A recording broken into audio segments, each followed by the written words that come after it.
আমার পুলিশের সাথে অনেক তিক্ত অভিজ্ঞতা আছে, যে অভিজ্ঞতার কোনো মানে এত খারাপ অভিজ্ঞতা যেটা বলে শেষ করা যাবে না। কিন্তু সময়ের সাথে পুলিশের উপর আমার যে আক্ষেপ ছিল, রাগ ছিল, সেটা অনেকটা কমেছে।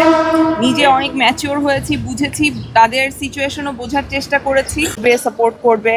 তবে আমি একটা কথাই বলতে চাই যে ঈদে আরো অনেকগুলো সিনেমা আসছে, আপনারা সবাই আসেন সিনেমা হলে এসে বাকি সিনেমাগুলোও দেখেন, সাথে এশা মার্ডারও দেখেন। সেটা কেমন এটা জানতে হলে এশা মার্ডার দেখতে আসতে হবে, যেটা ঈদের দিন রিলিজ হবে। আপনারা হলে আসেন, সিনেমাটা দেখেন। বাঁধন পুলিশ হিসেবে কেমন করলো আপনারা সেটা দেখে আপনাদের মতামত জানান।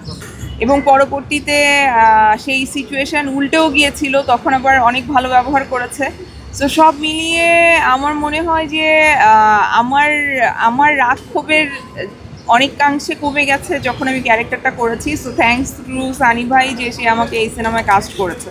জন্য নার্ভাসনেস না, সিনেমা নিজেরটার জন্যই নার্ভাসনেস, যে আসলে দর্শক কিভাবে দেখবে, কেমন করে পছন্দ করবে। সো আমি সবসময় মনে করি নিজের সাথে নিজের কম্পিটিশন। সো এখন আমার অন্যান্য চরিত্রগুলো মানুষ খুব ভালো করে মনে রেখেছে, নাম ধরে মনে রেখেছে। এই চরিত্রটাও আসলে মানুষ মনে রাখবে, এটাই আশা করি।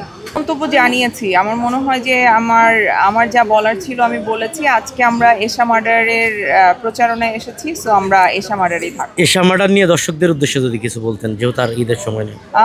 প্রিয় দর্শক, এবার ঈদে আমার অভিনীত একটি সিনেমা এশা মার্ডার বড় পর্দায় আসছে।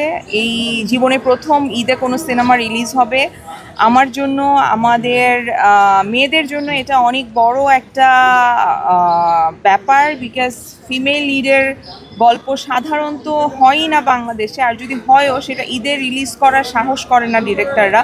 সো এই সাহসটা সানি সারোয়ার ভাই করেছে। আমি আশা করব আপনারা হলে এসে সিনেমাটা দেখে সানি সারোয়ার ভাইকে এবং আমাদের সবাইকে টিমের সাপোর্ট করবেন। সাকিব খানের সিনেমার সাথে আমার সিনেমা কম্প্যারিজন তো হবে না আসলে। সাকিব খান, তো তার জায়গায় তিনি আছেন, তার সিনেমার আলাদা দর্শক আছে, তার একটা ফ্যান বেজ আছে, যেটা আসলে সে তার নিজের যোগ্যতায় অর্জন করেছে। তো সেটা তার। আর আমাদের সিনেমাটা আমাদের মতো, আমার যে ফ্যান বেজ আছে তারা আসবে, তারা দেখবে। যারা পছন্দ করেন আমাকে তারা আসবে, যারা অপছন্দ করে তারাও আসবে। সো এই তো। আমার কাছে খুব ভালো লেগেছে। সানি সারোয়ার ভাইয়ের স্টোরি টেলিং ভীষণ ভালো। আপনারা হলে আসেন, সিনেমাটা দেখেন।